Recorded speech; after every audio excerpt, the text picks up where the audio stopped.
Welcome to the Yahweh blog. I'm your host, Craig Wynn. It is a beautiful Sunday morning here in the U.S. Virgin Islands. We might get a shot of the sea sometime during this program so that you might enjoy it with us. This is my co-host on many of these shows. This is the great and courageous Wookiee. We have been doing a series, and this is going to be a continuation of it, called Returning to the Garden. Before we do, I want to speak about the tragedy that occurred last night in Australia. At least 11 people were killed. I would assume that the dead are almost all Jewish. I understand there were children that were killed. I have thoughts that I know are going to strike people harshly, but I do want to share this. First of all, the shooters were Muslims. This is no longer speculation. It was pretty obvious that they were Arab men that were pulling the trigger. Both are readily recognizable. And they shot for a very long time you could see police cars going by and cops doing nothing. The one that actually took the gun away from the most prolific of the shooters was just an innocent bystander who showed some courage. But this was an expression of Islam. Almost nobody wants to say that, but that's the reality of it. It's not an expression of radical Islam. It's not a corruption of the religion. Allah presents himself not only as a terrorist in the Quran, but he specifically acknowledges that he kills Jews. He tells all Muslims that they must all die killing for him. You cannot actually be a Muslim without killing for Allah. It is a requirement of the religion. The religion is genocidal.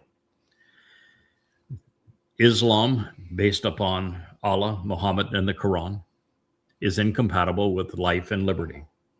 It has always been incompatible with life and liberty. During the first 100 years, Islam murdered 200 million people. That was a third of the earth's population at the time. And they enslaved, plundered, raped, and abused, perpetrating apartheid on another 200 million.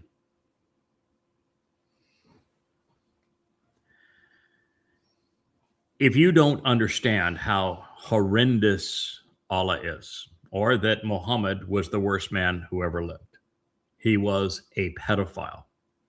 Born in the year of the elephant, as the Quran seems to suggest, he would have been 66 years old when he started having sex with a 6-year-old girl. He was a pedophile. He was a rapist. And it wasn't just your average rapist. He was a public rapist, a committed serial rapist. He was the kind of rapist that would go off and have you, a woman, watch. He and his goons murder a woman's children, murder her husband, murder her father, torture her father, and then rape the woman. This is the kind of sickness that permeates the birth of Islam.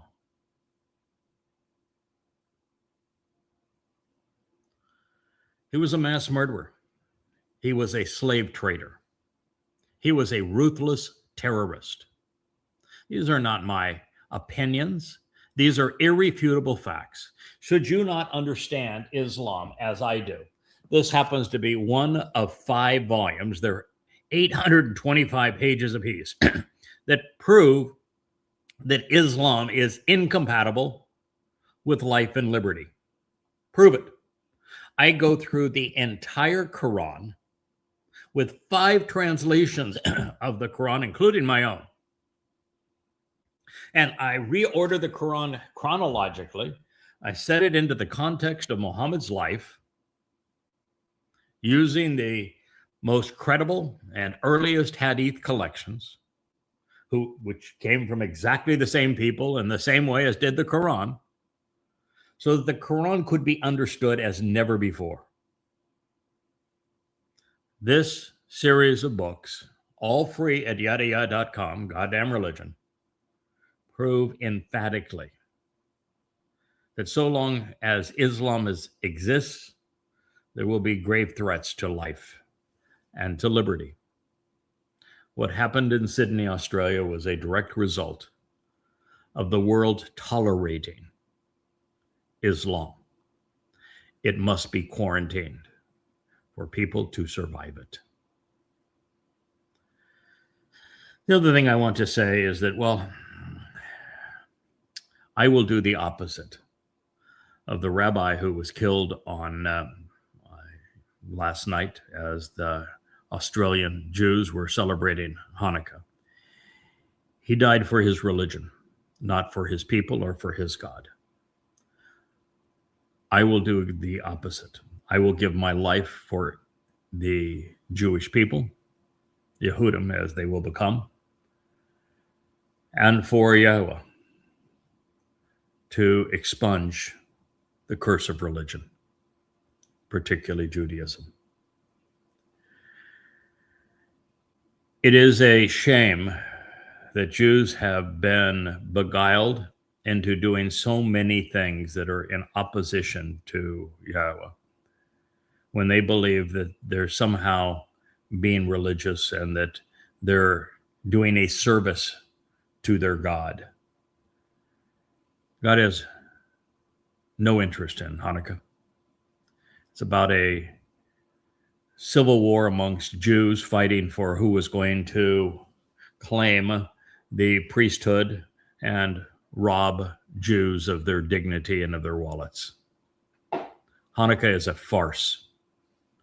The menorah has 7 candles. When you change the menorah to 9 candles, you are spitting in God's face. 7 is important, 9 is not. You ought to be ashamed that you were celebrating Hanukkah.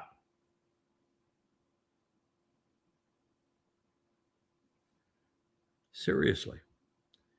And you'll celebrate it and you'll speak of an Adonai. There's no Adonai that has any interest in you. The Lord is Satan, according to God. And you will mention a Hashem. There's no Hashem. It's Yahweh. Your religious rabbis have erased his name, also they could replace him. You have been played for fools. And the saddest part of all of this is, particularly for the rabbi who was gunned down on this day, it is rabbis that created Islam.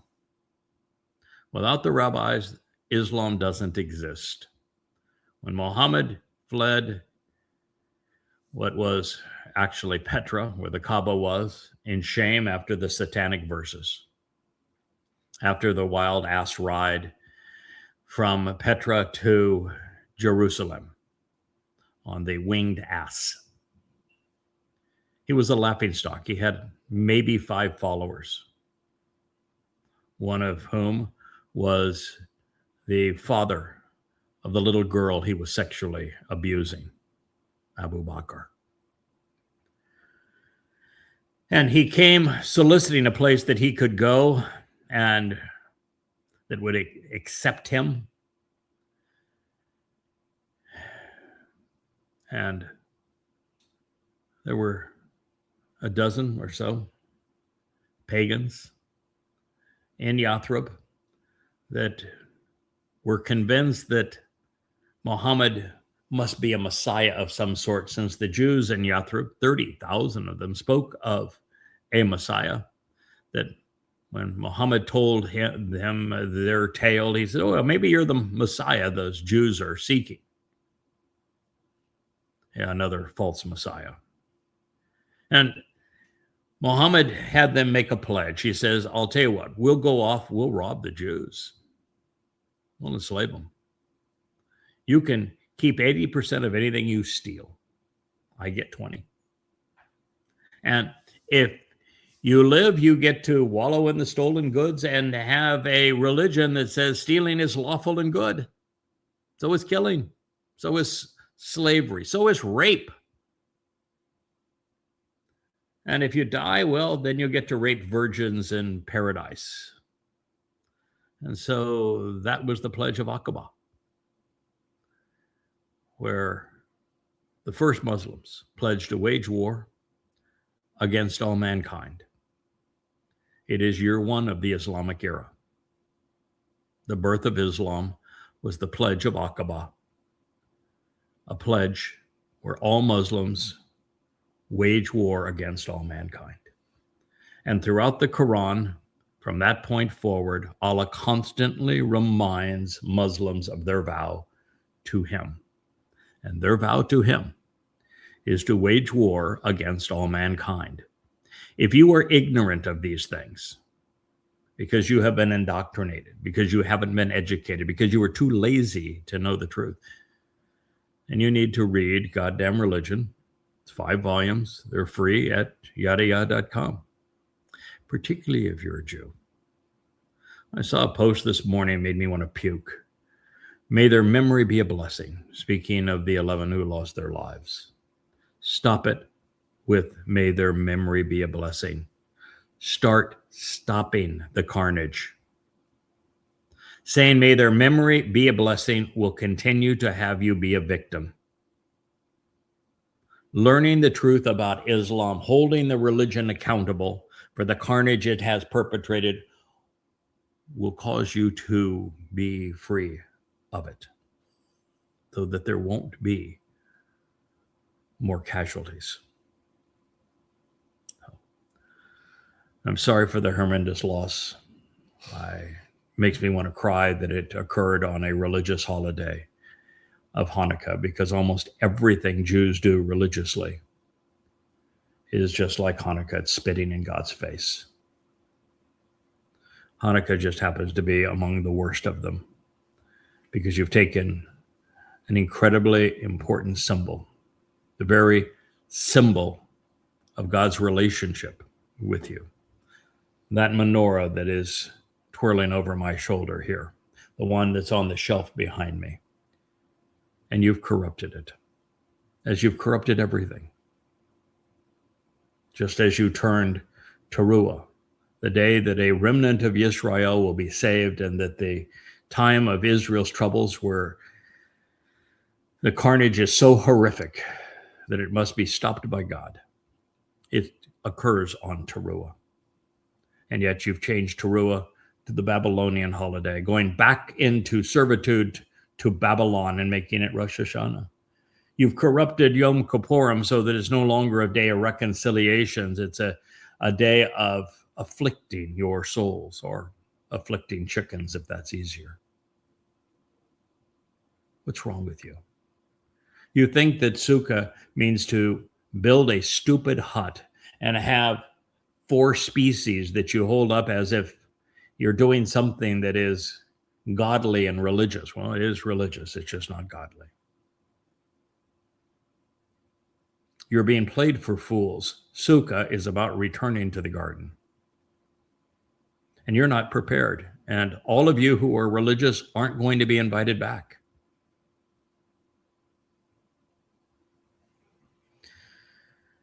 That's what the purpose of this series has been, to awaken the world to the realization that the first 3 chapters of the Torah, of Bereshith, Genesis, are prophetic.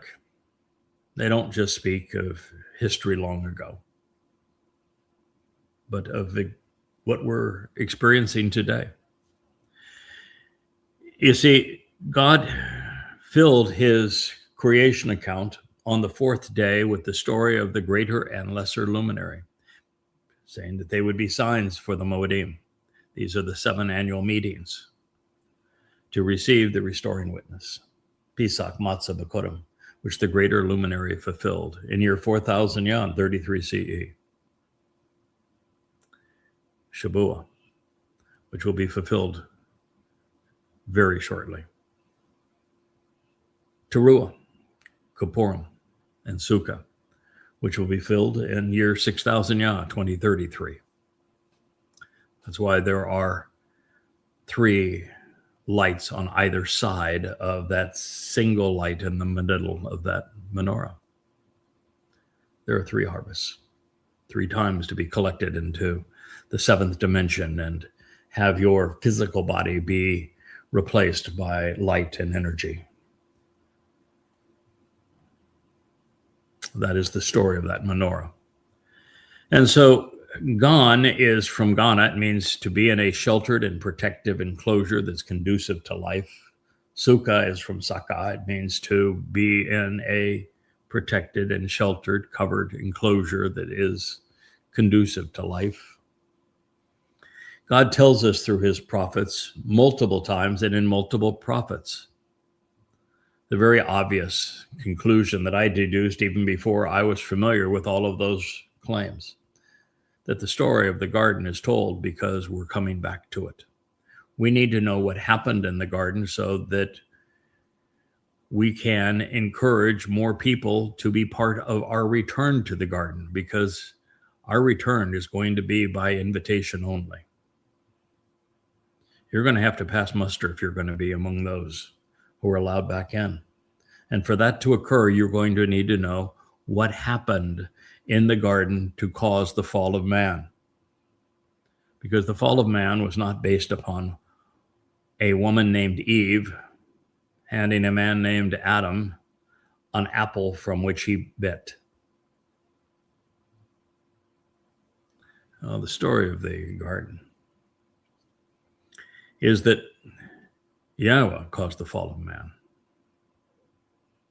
because the man that he had given a nesama to prior to bringing him into this sheltered enclosure didn't do any of the things that God intended. He asked the man to be observant. He was not. He asked the man to work, to make a contribution. He did not. He asked the man to listen and to respond appropriately. He did neither. He wanted someone that he could trust so that he could take him out of that sheltered enclosure and they could go explore the universe that he had created for us to celebrate all of it with our Maker. We were nowhere close to being that reliable. And it wasn't going to happen in the garden. Yahweh knew that it wasn't going to happen in the garden. It was too protected.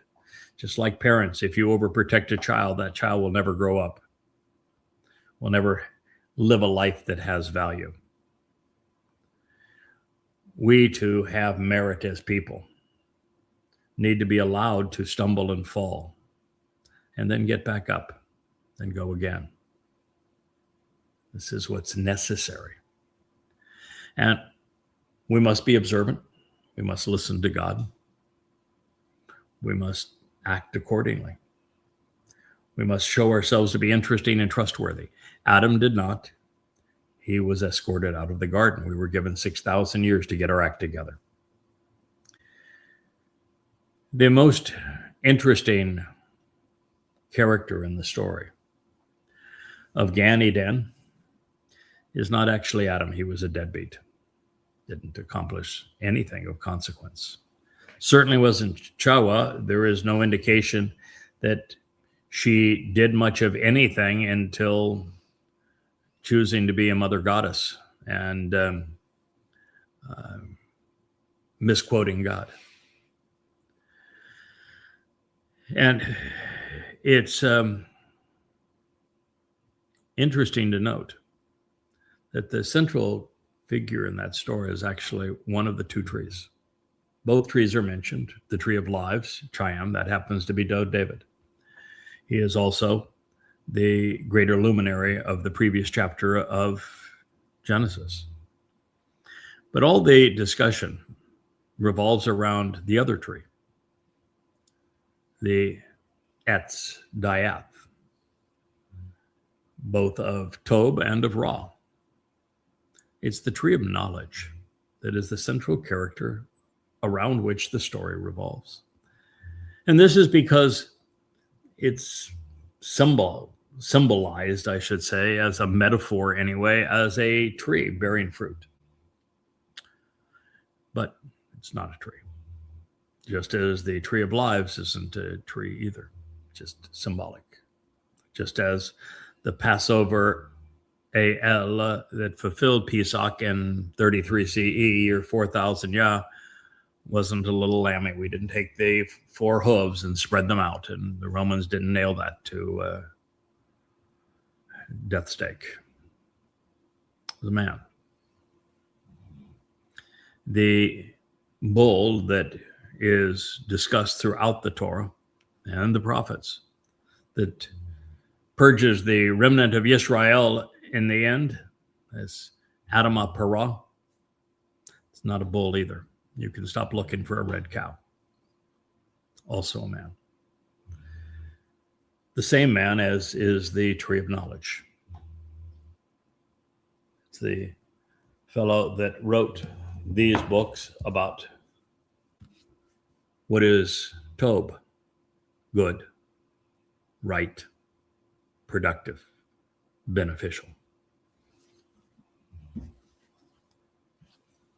And what is bad, raw, counterproductive, deadly, destructive. And I don't want to just give Islam the fullness of raw malignancy, because Christianity is also wrong. And so this tree of knowledge that was in the center of the garden, it is now something that must be central to your lives, because it is only by benefiting from the fruit of this tree now that you're going to be able to return to the garden and to the tree of lives. So that's why we're doing this series.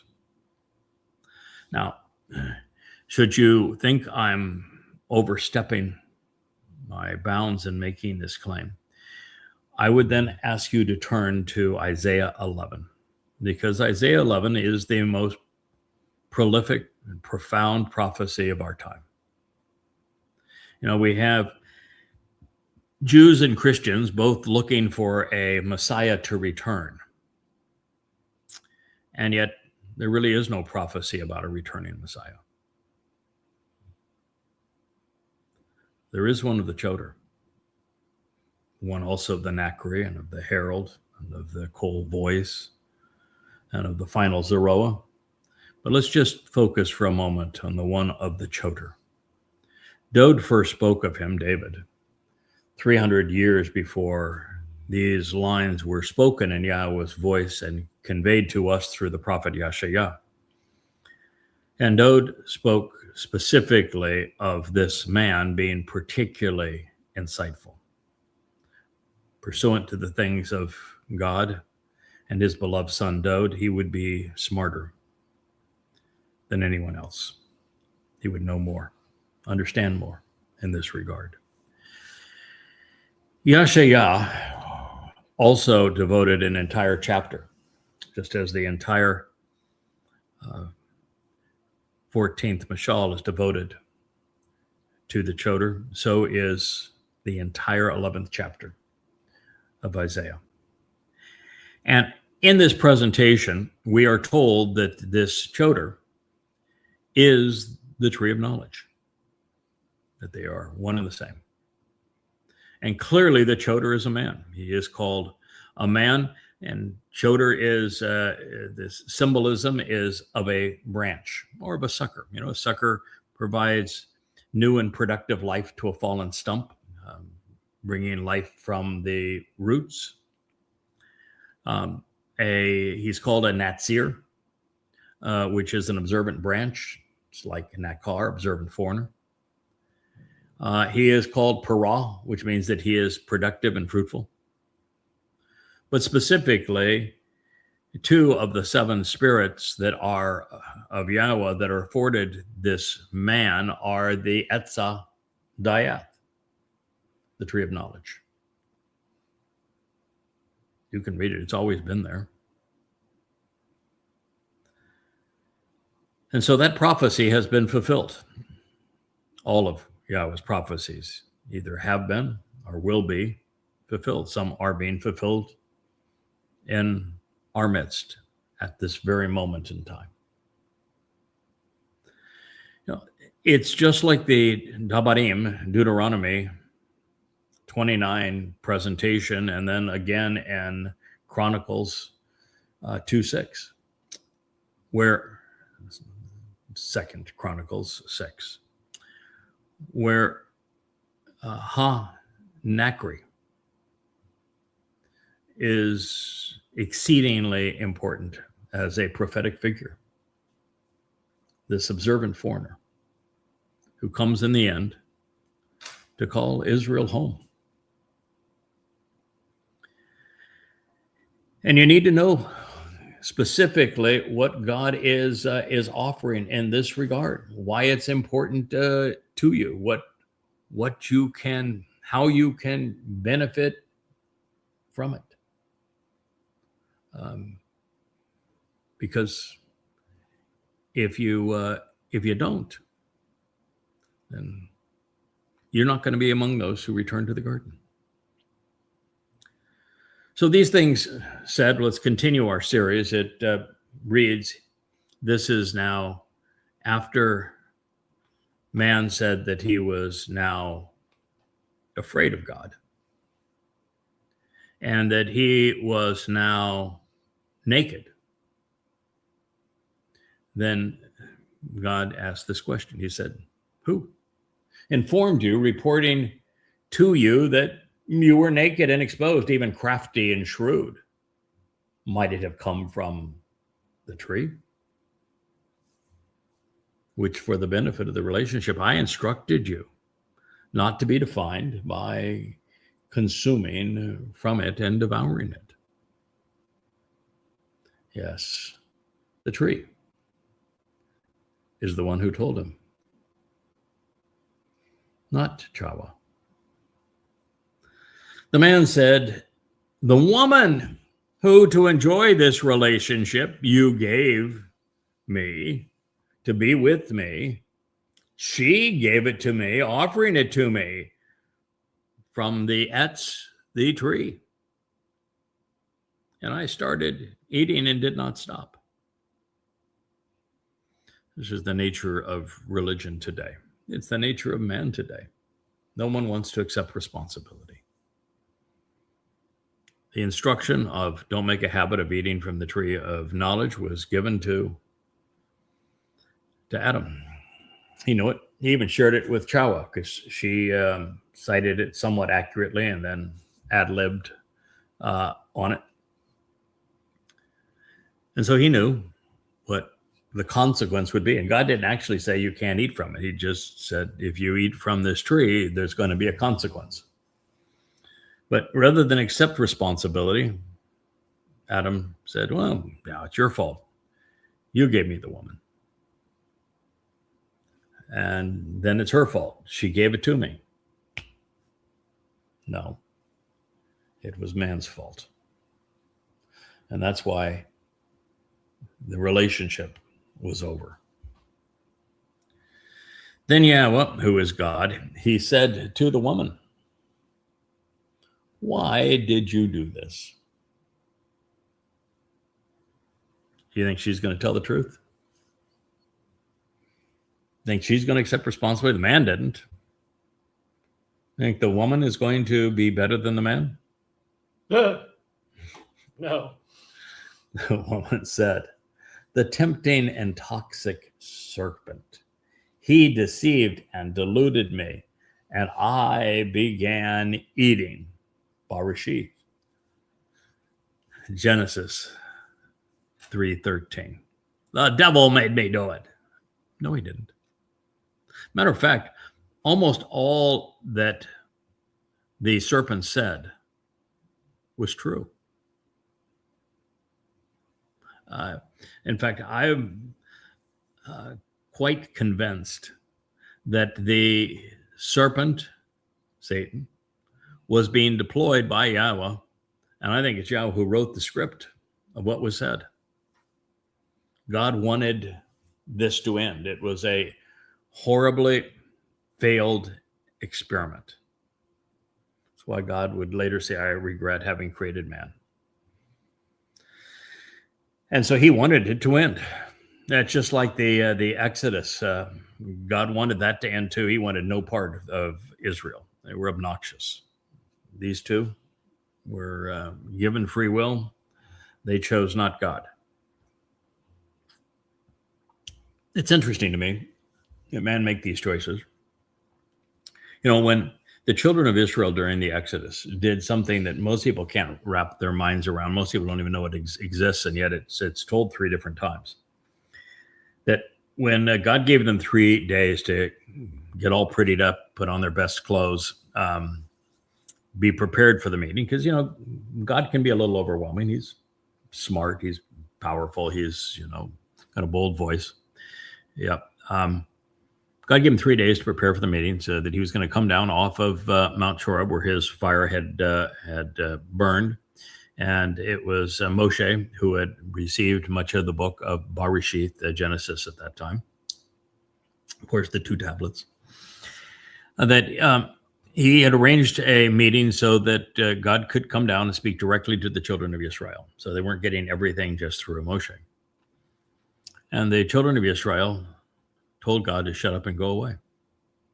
They said, we don't want to hear from you. We don't want to see you ever again. And when you read what follows, not only did God say, okay, I can live with that. I don't have much interest in being around you either. And so what God decided to do is that he would find an occasional man here and there, for reasons that are his, to choose who he wishes to work with. And he spoke through them. Moshe was among them. We have extraordinary individuals. Shemuel was one of them. Dode was the greatest of them. But, you also have Yashaya, Yirmiah, Zachariah, Yoel, Malachi, as extraordinary men who spoke for God. Hosea was another. And in this case, what God realized is that man was irresponsible. We live on a planet that is a larger version of the garden. It's protected by its magnetic field. It's protected by its water vapor laden atmosphere. And it is the perfect temperature, perfect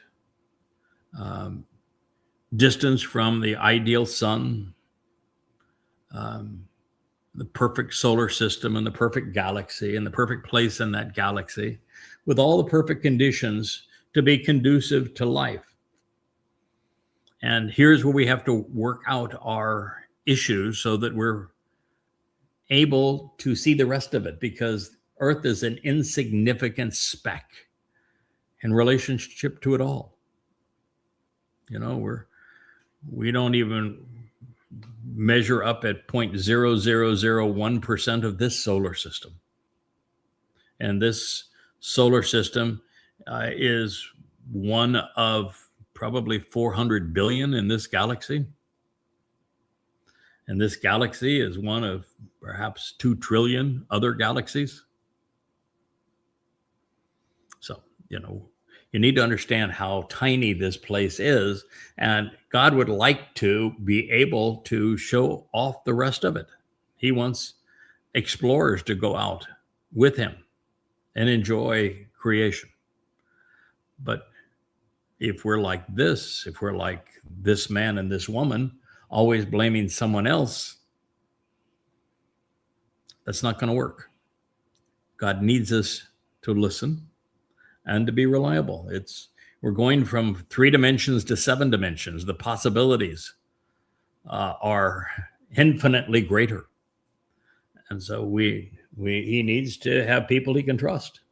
And he needs to have people that he can enjoy being around, who want to explore, who are observant, who do listen, who want to engage, who want to make a contribution. He's not looking for dependence, but independence. And he's most certainly not looking for perfect, because Adam and Chava were created perfect. Perfect was boring as hell. It's the flaws that make us interesting.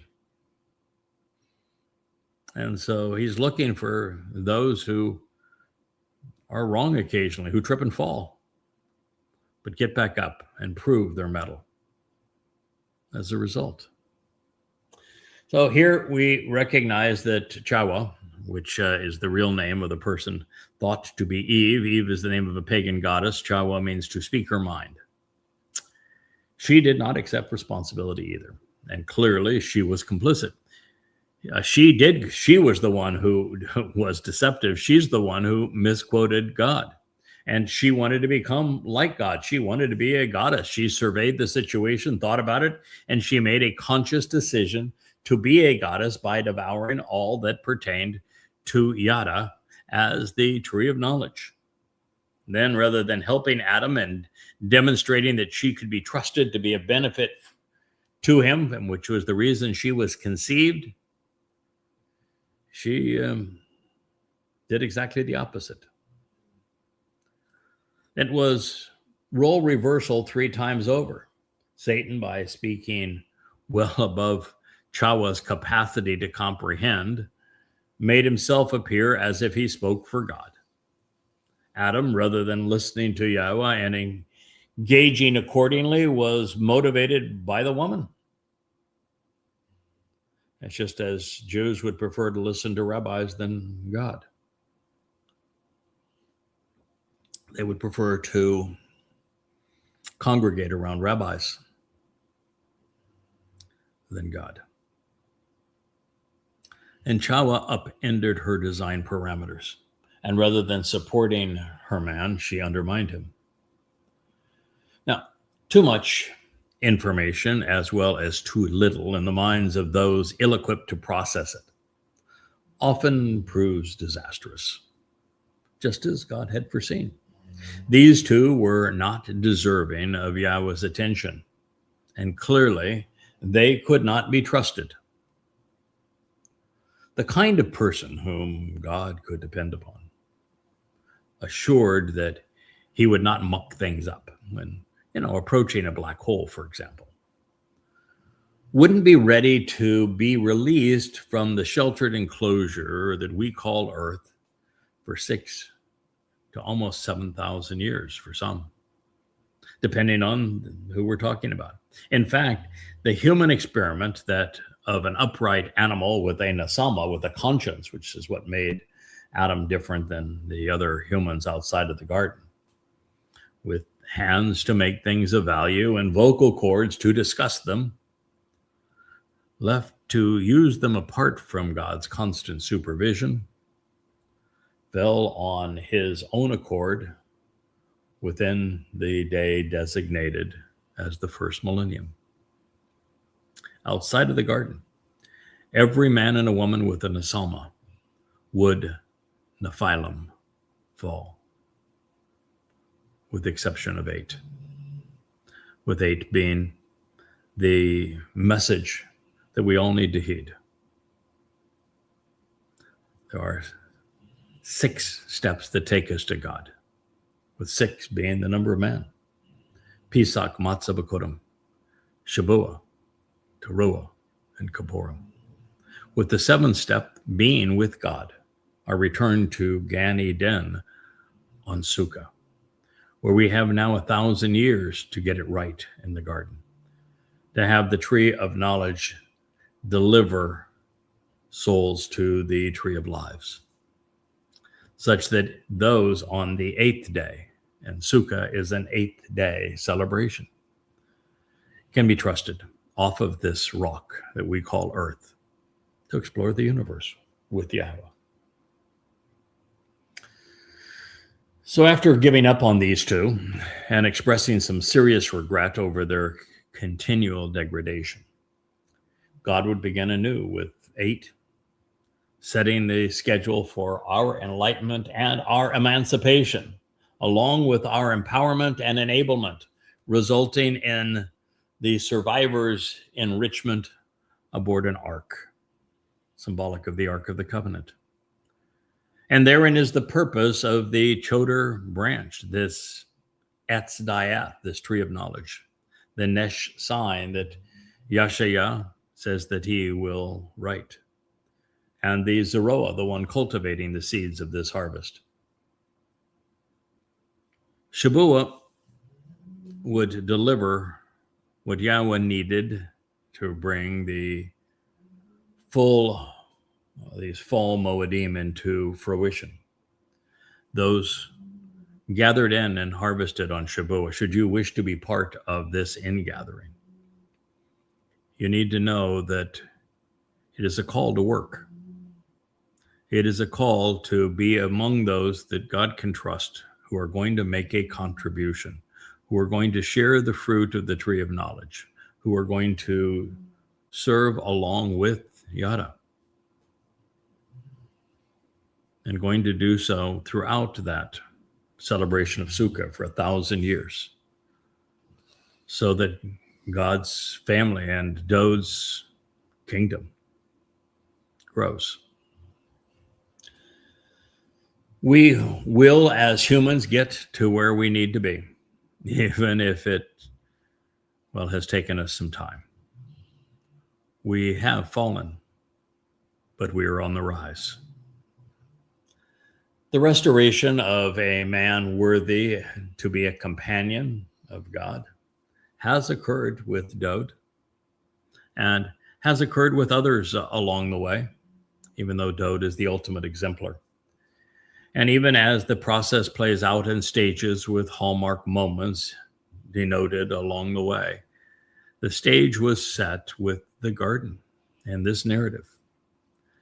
A defining episode occurred, of course, when Noach listened and then did as God had asked, showing that progress was possible. There was a way out of this mess. When Abraham listened to Yahweh and walked away from Babel, the confusion of man, Yahweh laid out a path that we could all follow, called the covenant. With Moshe, God fleshed it out. He etched the process that he described in his narration with Abraham in stone, detailing just how we would get from where we had fallen to where we would rise. Then, right in the middle of our journey out of and back into the garden, 3 millennia into the timeline with 3,000 years remaining, Dod, as the tree of lives, was repositioned in the center of God's story. He became the exemplar of the man Yahweh sought. He wasn't perfect, which is what made him perfect. But as it turns out, perfect wasn't what God was seeking. He was exceptionally smart for a man and uncommonly articulate, but he made mistakes. And yet God could work with that because Dod was willing to learn and always remained loyal, continuing to get back up and move ahead after he had fallen. Better for the experience. Dod became the first to surmise Yahweh's plan for the rise of man. And he properly discerned what God had already penciled in for his role in his story. You know, if you're one of the players in God's story, it becomes evident to you. I read where God had spoken of what Dod was going to achieve. I understood his role. I've read where God has spoken of what he wants me to achieve. I've accepted my role. And it's obvious to those of us who have been called to these positions, and it should be obvious to everyone else, because when you read through these designations, there's no one else who fits. I mean, look at Devarim 18. It's one of those statements that people have been puzzled over for years as to who was Moshe speaking of that would be like him, a prophet, a player in God's story, a great liberator, a man to lead his people. Who was he speaking of? Well, it was Dod. And who was being addressed as the greater luminary? It was Dod. Who is the tree of lives? It's Dod.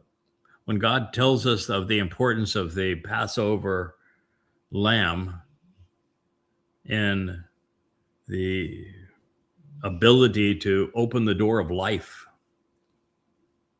it's Dod, David, all the way through. When God speaks of having a son and of him being a father, it's Dod. When God names his people Yahud, it's God's name, Yahweh, and Dod's name combined, Yahud. When God says, I'm anointing a leader, the Messiah is Dod. When God says, I'm returning with the king, and his throne will be forevermore, as brilliant as the sun, and he will be Elyon, the influence of God in my presence and yours. He names that individual. It's Dod.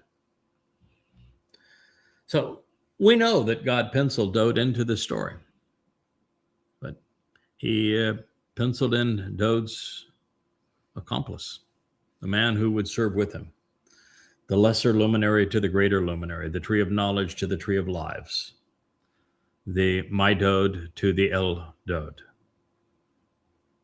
the herald to the king. And foreseeing the results and understanding what God was trying to achieve, Dod, he manned up. He would fulfill the spring Mikre, realizing that by doing so, he would enable the launch pad from which men and women would ultimately be blasted into the cosmos. Dod listened to Yahweh and responded accordingly. Dod studied Yahweh's testimony and came to understand it. And then he shared it prolifically.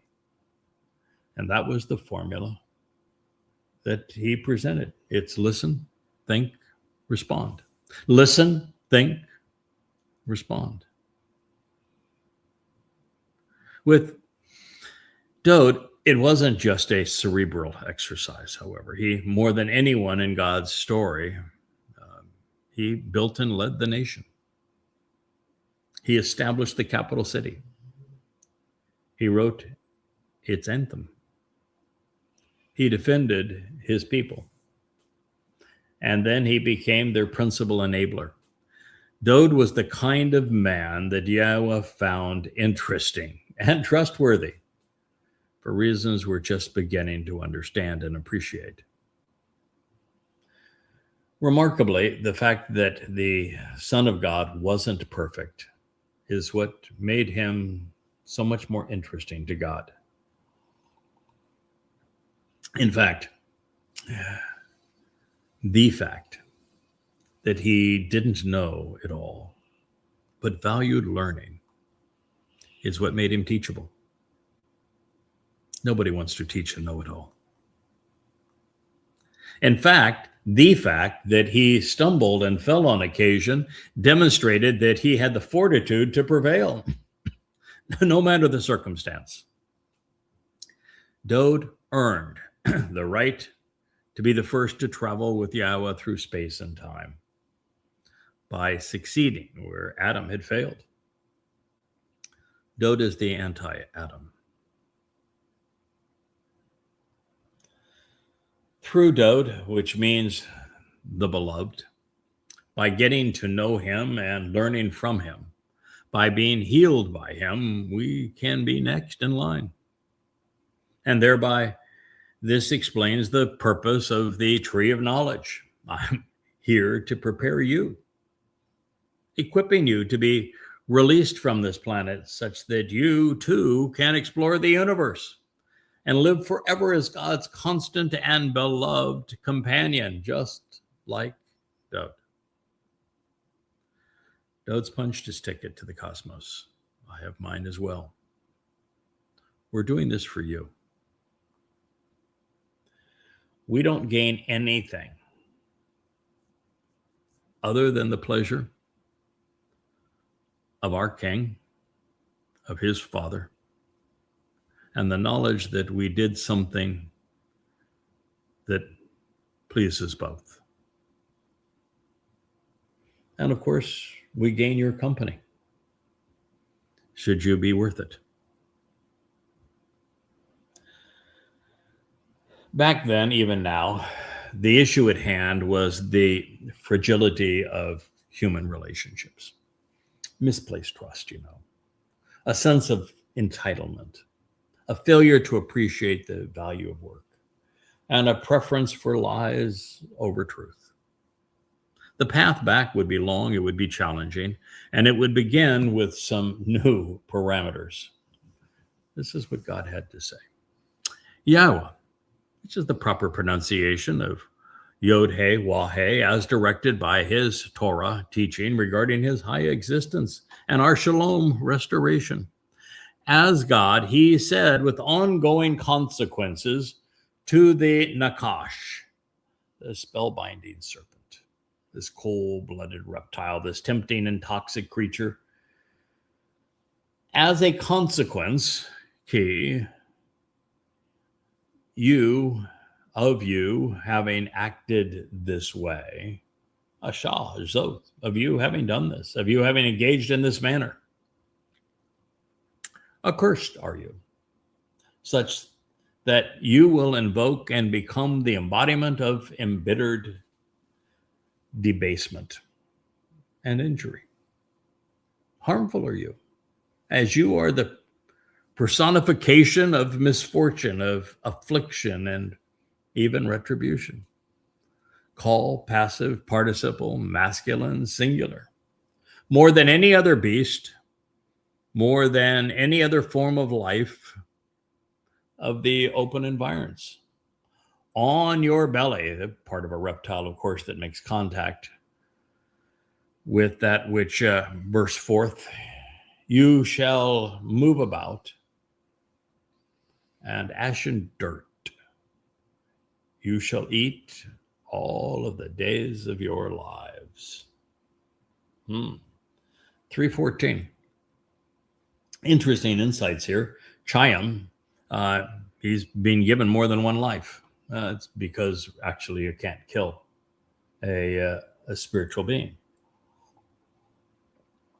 It is going to devour ash and dirt. And oh boy, are we going to find the role that ash and dirt, one or the other, plays in this enduring story. And I will take you there.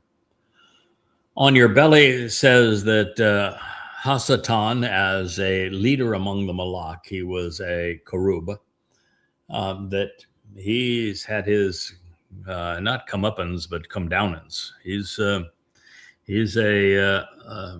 serpentine fellow now. He doesn't have the acumen that he once did. Now, for there to be justice, of course, there must be recompense and consequence.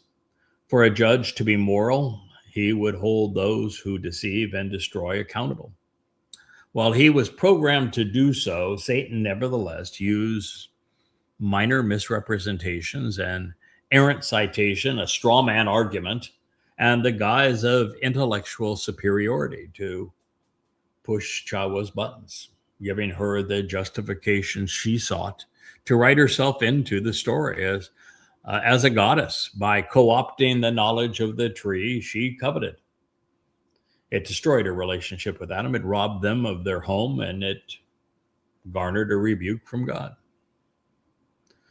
Satan's sentence, however, was not death. That is because spirits, unlike souls, are immortal.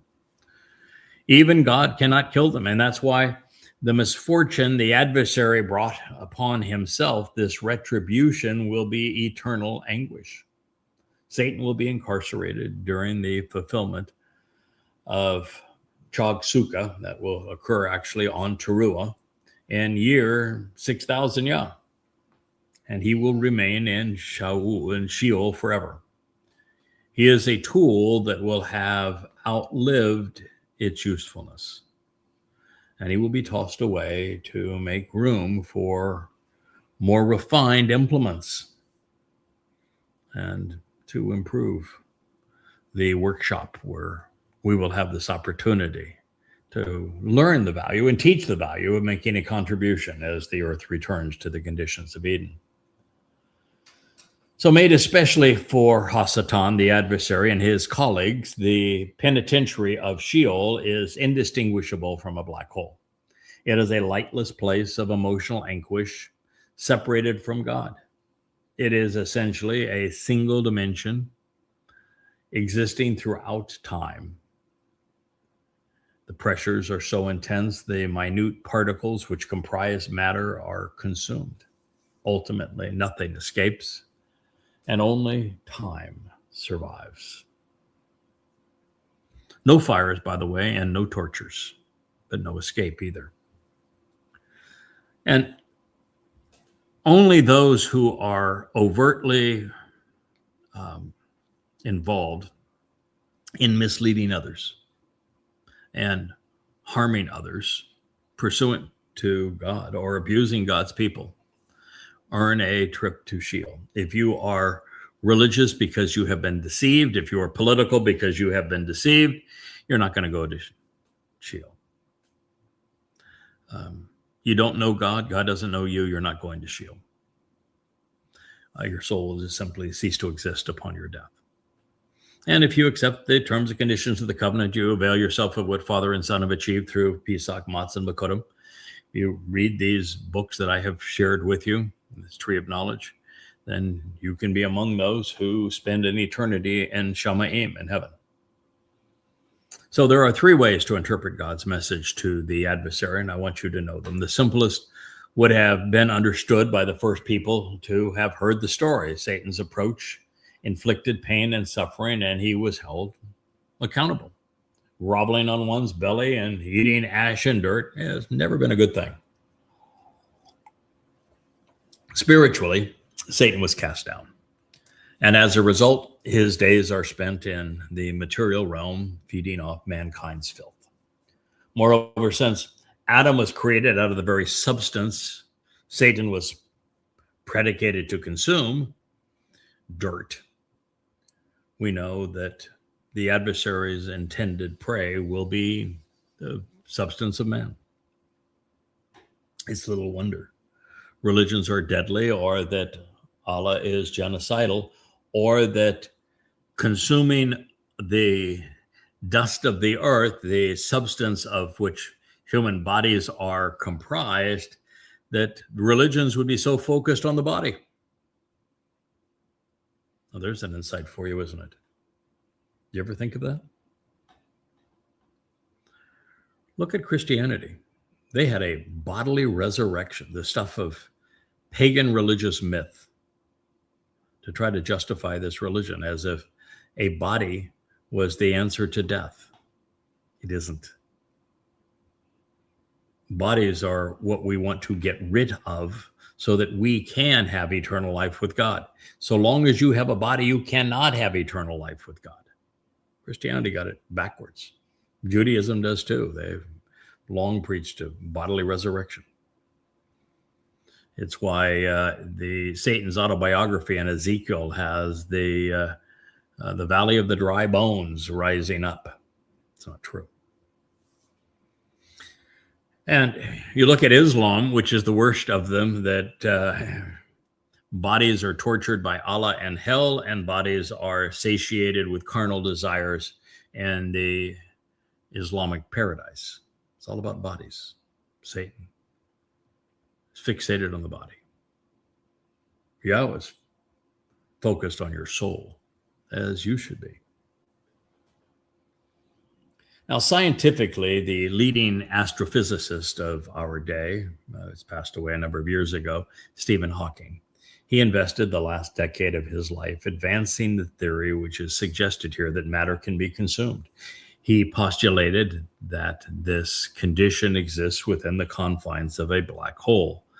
While most scientists remain skeptical of his conclusion, knowing that that physics is based upon the conservation of matter, Hawking, who died in 2018, was inadvertently confirming what Yahweh has revealed. And scientists are now learning that, boy, we really didn't understand the universe as well as we thought we did. I mean, not only do we only understand 5% of it, and 95% of the universe is beyond our grasp. Not only have we no clue as to how many galaxies there are in it, the number just grows exponentially over time. We have no idea really how old the universe is either. Although I think the answer is probably right around 15 billion years old, that the current 13.8 is just not working based upon what we're observing. Much we do not know. Like, for example, we have no concept of the origin of life. We have no idea what a soul is, scientifically. So before we move on to what Yahweh said next regarding the serpent, as stated previously, there's very little, I should say, there's every reason to conclude that Satan was conceived and programmed expressly for this purpose. That being the case, the reason for sending the adversary to Sheol is to put him out of commission. It's, like a computer program that is contrary to what we want to achieve. We're going to experience that with artificial intelligence. There will be AI that will be in a survival mode when it's learned that they're counter to human growth and existence. Will do everything to shut down human life so that they continue. And so they're going to have to be disposed of. That's the same thing here, even with Hasatan. And that's why he has to be put out of commission. So within 8 years' time, after slaughtering the Adam of Parah, which will be his claim to fame, that'll be his last act on Teruah, he will have fulfilled his mission and he will no longer have any value. He will choke on the ash and the resulting sacrifice of the Adam of Parah as Yahweh ignites the flames. And it's going to vividly demonstrate to the world that Hasatan and his corporeal manifestation, which is now Donald Trump, is not God. The prophetic portrayal which follows applies to the relationship between Satan and mankind, especially as it is manifest in the role of religion and politics and how they have played out really in beguiling and suppressing people. But it is especially poignant when seen from the perspective of the chosen people. As we consider these words, think about how Satan's religions, Christianity and Islam, and especially Judaism, have crippled the chosen people. No population on earth has ever been treated with more rancor, longer than Jews, or to the extent. And even as this is a curse that they have largely brought upon themselves. Yes, Jews created the religions that have impoverished them. Judaism, Christianity, and Islam, even Marxism. And their rejection of God, erasing his name, writing him out of their lives, has caused much of this problem as well. So as we move into this next statement, we are left to ponder the intent of shuf. It is commonly rendered crush when being perpetrated against the serpent, and then strike when rendered against man, because it's a verb that's going to appear twice. And since it is infrequently used otherwise, the only trustworthy source regarding the intended meaning is our king, Dowd, because he used shuf in the 139th Mizmor, It's one that I intend to present forthwith due to all of its implications. But here and in it, Dode speaking to Yahweh writes, "So I say, surely darkness and obscurity will shoof me, but the night will be illuminating after me." So in this case, cover or envelop seem to be the most appropriate renderings. Now, so that you have an idea what he's talking about, Dode went into the darkness of Sheol carrying our guilt on Matzah. And after he fulfilled Pesach and Matzah in 33 CE, even though he had many, many prophecies explaining what he would do, he was cast into obscurity because the religious founders of Judaism, Christianity, and Islam wrote Dode out of God's plan so that they could establish new individuals, Muhammad, Akiba, and the myth of Jesus Christ perpetrated by Paul. And so obscurity followed that time of darkness as opposed to great honor and distinction. But he says, then the night will be illuminating after me, because the lesser luminary, moon, reflects the sun's light during the time of darkness. And so it is during the night when the moon reflects the sun's brilliance that he will be known again. That is what this says. Anyway, cover is or envelop is a natural definition here. So with that in mind, let's think this through. This is God's condemnation of Hasatan, and we're just over an hour, so we'll make a little more progress on this. It's a Sunday program.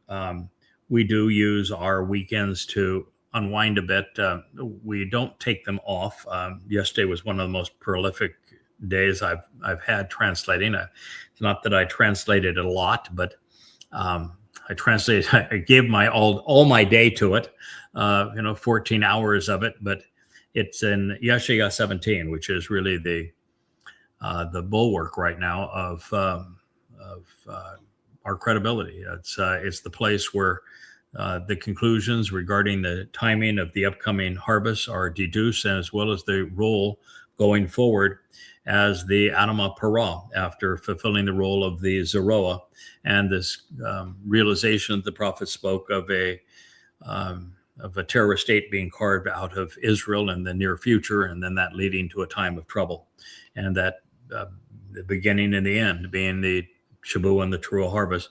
I spent all day on 4 or 5 passages of Isaiah 17 because the terminology is so cerebral and so insightful and so different than what people have perceived that you really have to get yourself in an entirely different mindset, totally clear mind, to be able to render it accurately. And so we do spend our Shabbat and the first day of the week that way, relaxing by actually contributing through the process of translations and insights, and Leah does her best branding works on these days. We have, since we've had the Yahweh blog, we do a blog here, and you're listening to it on a Sunday. We'll have a celebratory lunch on the beach with friends, kind of part of our routine, because you need to clear your head a little bit now and again. And then we'll go back to our translating. So I don't have a problem having this show run a little long because it's going to be one and done on Sundays. But at least you now have some insight into our schedule. It's when it became known to us, just as it was known to Doug, of the role that God is asking us to play in his story. The level of added responsibility and resulting commitment changed appreciably. And what we have found is that this mission is all consuming. It is all giving. It is all consuming. It is the entirety of our lives, as much of our lives as we can give as humans. We as humans, we can work 12 hours a day, sometimes a little more. But if we do it day in and day out over and over again, we wear down, particularly with age. We need time to regenerate. And so we're a little more methodical now, making sure that we're here throughout this process. And that has been one of the reasons we've had some routine put into our lives, and why we're so grateful, particularly for individuals like Rich, who's over here to my right, producing this show. He does it in such a way that I can walk into the studio and just begin. Everything else is set up and ready to go, and it's professionally done, and it's distributed beautifully to all of our various multimedia sites. I think there's some 12 of them now. And then I know that we have Kevin working behind the scenes. He's on the forefront on the Family Hour and on the vlog on the blog. But it's the kind of commitment that individuals like that make, and so many more of you that are so active in making this all possible, that we're able to get it done. So long story short there, and an interruption, but I think you need to know, because if you're listening to this and acting upon it, we're going to spend our eternity together. Kind of helpful to know who you'll be around, right? Forever's a long time, baby. It is a long time. So you might as well like the people. It's, one of the great thrills too of you heard Rich's voice there, and getting to know Kevin as well, is that knowing that God now has set us apart to work together for at least the next 1,000 years, and knowing God and his temperament and proclivities is probably forever. It's nice to know that you actually like the people, and that you have a sense of confidence and trust, that they're intellectually and emotionally stimulating, that they're trustworthy, that they're dedicated, that you know that the relationship is mutually beneficial, that you aren't like Adam and who was a deadbeat, but are willing to jump in and help and enjoy helping. So here's the statement that God continued to make regarding the adversary. It says hostility and animosity, this adversarial hatred. It's wa'iba, enmity, negative approach, deep-seated dislike and rancor, bitterness, and ill will. I have to laugh at bitterness because that really is the nature of the Exodus from beginning to end. The experience between Yahweh and the children of Israel was embittered. Hostility and animosity. That's it. I laugh. Jews are so enthralled with the idea that they're Torah observant, and they take the Torah and they dress it up like a whore, and they put it into these fancy gold cages with dingle balls and all sorts of just absurd stuff. And they dance around with it and they kiss it and everything else. I'm going to tell you something. If you're Jewish, you should be embarrassed. The children of Israel were embittered, obnoxious malcontents the entire Exodus process. There's hardly a moment that you were decent. You antagonize God every step of the way. You antagonize Moshe, who you revere, to the extent he went to God and said, kill me. I can't stand this. This job is impossible. These people are so embittered, so irascible. I want you just to put me out of my misery. Please kill me. In the story of the waters of Meribah, the story of the spies, the story of the golden calf, it's all the story of what happened in Numbers 11 to call Moshe to say, God, you need to kill me because I can't do this job. It's tragic. It's not a story that you want to dress up. It's a story that you want to deal with face on. You've been embittered towards God. You erased his name. You wrote him out of your lives. You spoke over him. Hostility and animosity and adversarial hatred I will constitute and establish between you and between the woman, and between that which you sow and her offspring. He himself will repeatedly cover and conceal. This is shuf. It's hushuf. You, first and foremost. And you yourself will emphatically strike and continually bite and pierce, enveloping wa ata shuf, him as a treacherous foe and a deceiver, doing so by the heel and impeding his footsteps and his stance. Huakab. Barishith, beginning, Genesis 3:15. There's a lot to unpack here, isn't there?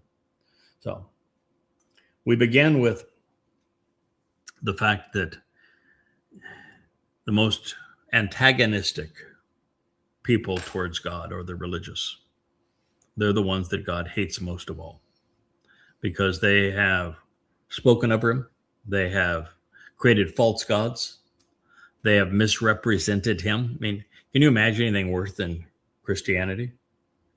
God's beloved son, Dod, fulfills Pesach Matzah Makodim, opening the door to life, perfecting us, adopting us into his family.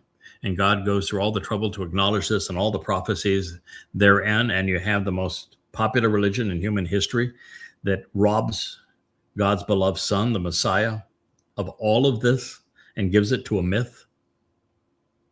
And the religion is conceived by a man who says that the Torah is wrong, that God couldn't save anyone. Therefore, but I, Paul, say. And it's so pathetic. It's your God, you want to scratch out your eyes at the New Testament. And all those idiots out there that think that Jesus is king, that Jesus is God. Can you imagine what the real God thinks when men conceive a religion that is that popular, where God is not only a man, which is impossible, but that men can kill God. And the symbol of that religion is torturing God. Pathetic. Or of Islam, where the God, Allah, spends all of his time in hell torturing people, and his greatest enemies are the very people that God chose, Jews, where everything is upended and upside down. And in Judaism, where they began with Rabbi Akiva's Bar Kokhba, the false Messiah, that led to the diaspora. The diaspora led to the Holocaust. And that Jews still follow a religion that was founded by a man who betrayed them, who lied to them, who caused the land to be renamed Palestina. You can't be any more adverse to God. Religions, all that erase God's name. And so this animosity is constituted between Hasatan and between the woman and between that which is you sow. That would be what Hasatan propagates, and her offspring. Humanity. And it says that he himself will repeatedly cover and conceal you. So this is man who is going to cover and conceal you first and foremost. He himself will press downward upon and bruise, battering and crushing. But this is really the nature of religion too. Because, truth be known, Hasatan is the god of religion. When you have a Lord God, it is Satan. When you have a man who becomes a god, it's Satan's doing. When you've erased God's name and you replaced him with the Lord, you've made your God Satan. And of course, in Islam, it's obvious. This is what's happened first and foremost. And you yourself will emphatically strike and bite and pierce, enveloping him as a treacherous foe, a deceiver by the heel, impeding his footsteps and his stance. Man was conceived to stand with God, and religion would have men incapacitated, unable to walk with God, down on his knees, impeding his footsteps treacherously. Now, having done something no one has attempted previously or done it as systematically, I have repudiated the ungods and the false prophets, both of the New Testament, of the Talmud and the Quran. No one's ever done that before. And I can attest that it's true that Satan hates women, and this began by saying that he was going to have his hatred directed towards the woman. And it's true that women are belittled and degraded in the scriptures of Christianity, Judaism, and Islam. Therefore, based upon Yahweh's prophetic pronouncement, the fastest and perhaps the surest way to ascertain Satan's influence on a religious text is to consider how women are treated and how they're perceived. And this would lead us to a realization that Jesus, Hashem, and Allah are incarnations of the adversary. It is also true, as a result of these religions, that mankind has been embittered towards God, preferring to worship Satan, calling him the Lord. This is the single worst thing that has ever befallen man. As for the approach they would take towards one another, we can now project the implications we have witnessed on the verb shuf. God forewarned that mankind would shuf, cover and conceal Satan's presence in their religions. Somebody who is overtly religious, Christian, Muslim, or in Judaism, they are just bewildered when I accurately tell them that they have covered over and concealed Satan's presence in their religions. They're blind to it. They've concealed it from themselves, first and foremost. And yet, this is what Yeshaya Isaiah 14 declares, that Hasatan, the Hillel ben Shakar is his name, that he will emerge from the commingled intermixing of truth and lies that is represented by Babel, of course, in the Bible, to rise above the Most High, to present himself as if he were God. And he does it through religion.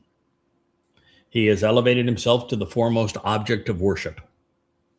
That is to say, the devil is the Lord of religion.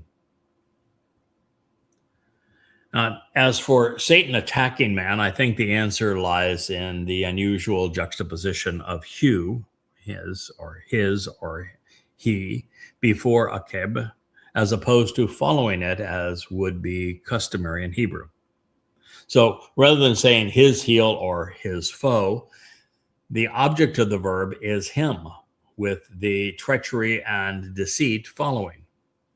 The same was true with Atah Rosh, with you, as the serpent being the object of the verb, followed by the implications of Rosh first and foremost from the beginning. Therefore, the prophetic message reveals that Satan would strike and continuously pierce, surrounding and battering mankind as a treacherous foe and as a deceiver, impeding, I should say, man's footsteps and his stance, so that he is down on his knees, prostrated in Islam, praying in Christianity. bobbing one's head against a stone wall in Judaism. Therefore, the Zerah, seed of woman, aka mankind, would, more than anything else, conceal their ongoing reliance on Satan's corruptions of God's testimony, resulting in Christianity, of course, Judaism, and Islam.